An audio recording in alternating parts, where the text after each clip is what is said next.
Taïwan dans toute sa diversité, une émission de Radio Taïwan International. Bonjour à tous, c'est Sasa qui vous accueille dans ce nouvel épisode de la série sur la diversité de l'agriculture taïwanaise. Après avoir parlé la semaine dernière de l'extraordinaire biodiversité dans le sol, mise en péril par la bétonisation, nous avons commencé à évoquer la dégradation des sols. Le professeur Xu Zhengyi, spécialiste des sols de l'Université nationale de Taïwan, nous avait indiqué que les principales causes étaient les fortes pluies, mais aussi la surutilisation d'engrais chimiques, de pesticides ainsi qu'un labour excessif. En effet, Taïwan est l'un des pays au monde qui a le taux le plus élevé de pesticides par hectare, environ 13 kg, contre 4 kg environ en France tous les ans. Cela s'explique notamment par le fait que les agriculteurs taïwanais font plusieurs récoltes par an sur la même terre. Et puis aussi par d'autres facteurs dont nous allons parler dans cet épisode, tels que le prix très bas des pesticides et des engrais de synthèse à Taïwan. Tout cela a un impact sur la biodiversité. Par exemple, récemment, à Pingtung, des scientifiques avaient installé des caméras pour suivre en direct un petit aigle serpentaire nourri par ses parents. Or, la retransmission a dû être interrompue après que cet oisillon ait été subitement frappé d'hémorragie, probablement suite à une intoxication au rodenticide, sorte de morora, à travers la chaîne alimentaire. C'est le deuxième oisillon serpentaire filmé à Taïwan qui est mort avant de savoir voler. Par ailleurs, au mois de mai dernier, j'ai fait des reportages sur les ruches solaires que développe à Taïwan l'association d'agriculture biodynamique et d'anthroposophie de Yunlin pour contribuer à la protection des abeilles sauvages. À Taïwan comme ailleurs dans le monde, les colonies d'abeilles déclinent en raison des produits chimiques utilisés dans les champs par l'agriculture conventionnelle, alors que les pollinisateurs sont bien sûr essentiels pour la pérennité des cultures dont nous dépendons. Les pesticides, herbicides, néonicotinoïdes et autres rodenticides sont appelés produits phytosanitaires par l'industrie, mais ce sont en réalité des biocides, des tueurs de vie. Ils ont aussi un impact sur la santé humaine, et à cet égard, les agriculteurs sont en première ligne. Ainsi, la maladie de Parkinson, par exemple, est reconnue en France comme maladie professionnelle agricole. Mais les pesticides sont aussi présents de manière diffuse dans l'alimentation et dans l'eau, souvent sous forme de mélanges complexes. Une étude scientifique publiée en avril dernier par des chercheurs français et péruviens dans la revue Nature Health a établi un lien solide entre exposition aux pesticides agricoles présents dans l'environnement et risque d'apparition de cancer. Mais revenons à Taïwan. J'ai demandé au professeur Guo Huazhen, retraité de l'Université nationale de Taïwan, spécialiste des semences et engagé pour une agriculture saine, dans quelle mesure les agriculteurs taïwanais étaient dépendants aux pesticides. La dépendance est très forte. Taïwan est l'un des pays qui utilise le plus de pesticides, insecticides et herbicides au monde par hectare. L'une des raisons est que nous faisons plusieurs récoltes sur la même terre chaque année. C'est un grave problème. Il y a quelques années, le gouvernement taïwanais s'est donné pour objectif de réduire de moitié l'utilisation de ces produits chimiques.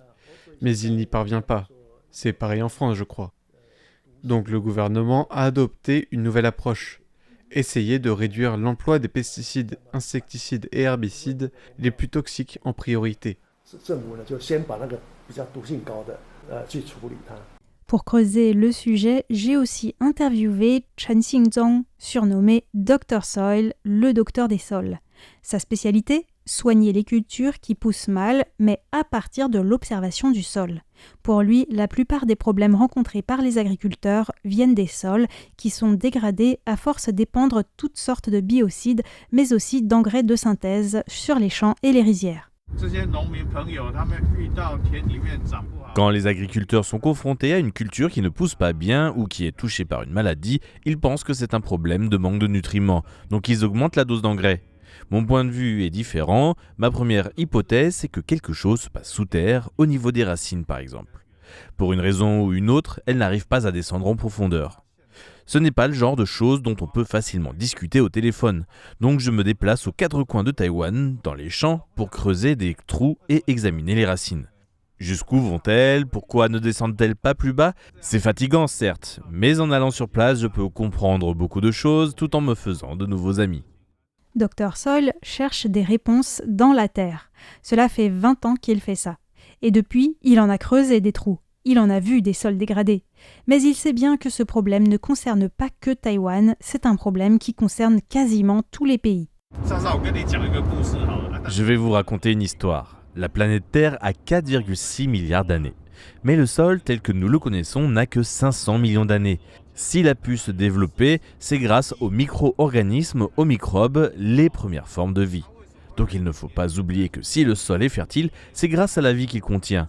Pourquoi l'état des sols se dégrade dans le monde, y compris à Taïwan? C'est parce que, pour diverses raisons, la vie qu'il contient décline. Les sols perdent alors de leur fertilité, certains ne contiennent plus aucune forme de vie, et Taïwan ne fait pas exception. Si l'état des sols se dégrade à Taïwan, c'est aussi parce que la vie dans le sol a tendance à décliner. Cela peut être dû aux pesticides, herbicides, insecticides, mais il y a aussi d'autres raisons, par exemple l'utilisation excessive d'engrais. Si l'état des sols se dégrade, c'est parce que les humains font des choses qu'ils ne devraient pas faire. Et parfois les sols sont en si mauvais état qu'il est quasiment impossible de les rendre fertiles à nouveau. En temps normal, les sols ont la capacité de se régénérer, mais dans des circonstances extrêmes, ils ne le peuvent plus. Il y a encore d'autres raisons, par exemple la construction de routes ou d'infrastructures nécessitant le passage d'engins très lourds, ce qui compacte la terre. Mais je crois que l'une des spécificités de Taïwan par rapport aux autres pays, c'est que même si nous importons les engrais parce que nous n'avons pas les matières premières pour les fabriquer, ils sont très bon marché pour les agriculteurs en raison des subventions gouvernementales. Vous parlez des engrais chimiques ou naturels? Je pense que le problème ne vient pas de là. À mon avis, ce qui pose problème, c'est leur utilisation en excès, quel que soit le type d'engrais. C'est comme le vin français, en boire un peu, ça va, mais en boire trop, ça crée des problèmes, n'est-ce pas? Dr Soil, qui est très jovial, a une petite blague à nous raconter, toujours de manière très imagée, pour nous permettre de prendre du recul. Imaginez un ivrogne qui conduit et qui tue un passant. À qui la faute? Est-ce que c'est la faute du vin? Non, bien sûr. Est-ce que c'est la faute de la voiture? Non, évidemment. Est-ce que c'est la faute du conducteur? Oui, c'est flagrant. C'est un problème de comportement, à mon avis, c'est pareil pour les sols. Les engrais ou les pesticides ne détruisent pas forcément le sol, c'est le fait que les agriculteurs en utilisent trop qui rend les sols infertiles.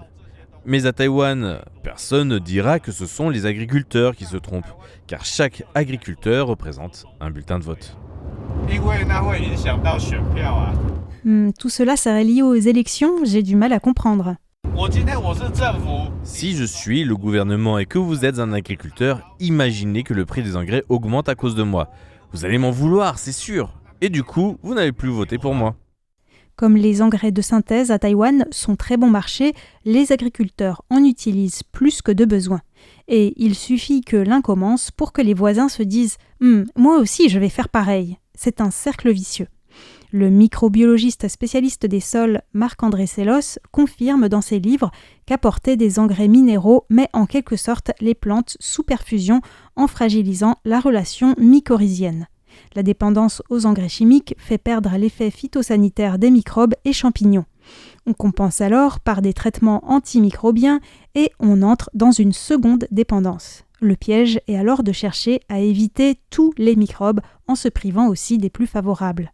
En plus, souligne Dr Soil, à Taïwan, comme il n'y a quasiment pas d'hiver, contrairement à la situation en Europe, les sols n'ont pas assez l'occasion de se reposer, de se régénérer. Je lui ai demandé s'il avait rencontré des agriculteurs dont la terre était complètement morte. Oui, tout à fait. C'est assez fréquent de nos jours à Taïwan. Alors que faire? Pour donner la possibilité à la vie de revenir dans le sol, il faut le laisser se reposer. Ça demande beaucoup de temps? Ça dépend, mais si tu recouvres la terre de béton, là, c'est fini. On ne peut plus rien faire. Certes, on peut toujours créer de la terre sur du béton en faisant une sorte de lasagne de matière organique verte, azotée et brune carbonée, comme l'expliquent par exemple les tutoriels de l'Université francophone de l'autonomie alimentaire. Mais cela nécessite de prendre des feuilles mortes ailleurs et il ne faut pas non plus complètement déshabiller Pierre pour habiller Paul et cela ne doit pas être un prétexte bien sûr pour bétonner. Pour faire revenir la vie dans un sol, il faut tout simplement, comme l'explique Dr Soil, se demander en quoi consiste cette vie du sol, cette biodiversité extraordinaire, mais qui, à part les vers de terre et les insectes, ne se voit pas à l'œil nu. Micro-organismes, champignons, mycélium, microbes, racines, etc. Il faut les faire revenir. Oui, c'est ça. Il faut permettre à tous ces éléments de revenir. Et comment faire ? Eh bien, il faut nouer les mains de l'agriculteur. Je ne plaisante pas, hein. Il faut qu'il se repose, mais le plus dur, c'est de le convaincre de ne rien faire. Il faut le rassurer, sans lui mettre trop la pression. En fait, les agriculteurs taïwanais pensent qu'il faut travailler de manière intensive. Et par exemple, pour une plantation de bananiers, ils pensent qu'il ne faut pas qu'il y ait une seule herbe qui pousse. Mais en réalité, ce sont ces herbes dont les racines vivantes sont dans le sol qui vont permettre de servir de base au retour de la vie souterraine si on laisse bien sûr le sol se reposer. Ça fait 3 générations que les agriculteurs taïwanais considèrent que s'il y a des mauvaises herbes, c'est qu'on n'est pas très compétent. Depuis quelques années, ça commence à changer, mais ça prend du temps. C'est pourquoi Dr Soil, Chen Xingzong, avec sa pelle comme un bâton de pèlerin, continue à sensibiliser les agriculteurs à l'importance de prendre soin des sols qui sont au fondement de la vie et de l'agriculture. En réalité, le métier de paysan, bien qu'il soit difficile, est sûrement l'un des plus beaux métiers au monde puisqu'il s'agit de nourrir les humains mais aussi la vie du sol. Un rôle que l'agriculture moderne, fondée avant tout sur les rendements, a parfois tendance à mettre au second plan. Les mots ont leur importance et aujourd'hui on parle d'exploitation agricole. On exploite la terre comme on exploite les humains, alors qu'en fait c'est la terre qui nous nourrit. Dans son essai « Raviver les braises du vivant », le philosophe Baptiste Morisot remet d'ailleurs en cause l'expression si courante de « production agricole », car elle réduit le vivant à une matière passive et érige la production contre le sauvage, vu comme un obstacle à dompter. Il invite plutôt à repenser les fermes comme des milieux sauvages où l'on coopère avec le vivant sans l'exploiter comme une simple ressource. Sur ces pensées qui nourrissent la réflexion, je vous donne rendez-vous mercredi prochain pour poursuivre la discussion avec Dr Soil. Et si vous appréciez les sujets liés à l'agriculture et à la nature, vous pouvez aussi suivre l'émission de Meg Wang, Retour à la source, tous les lundis sur RTI. À bientôt!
斗三工，就希望杀关关。东门社比真趣味，人像狗仔牵做堆，少年的顾甲念天天，要落来爬上天。月光夜里东门城，勇气对天一趟。到遐，岁月的坚持，有开来的歌词，起起落。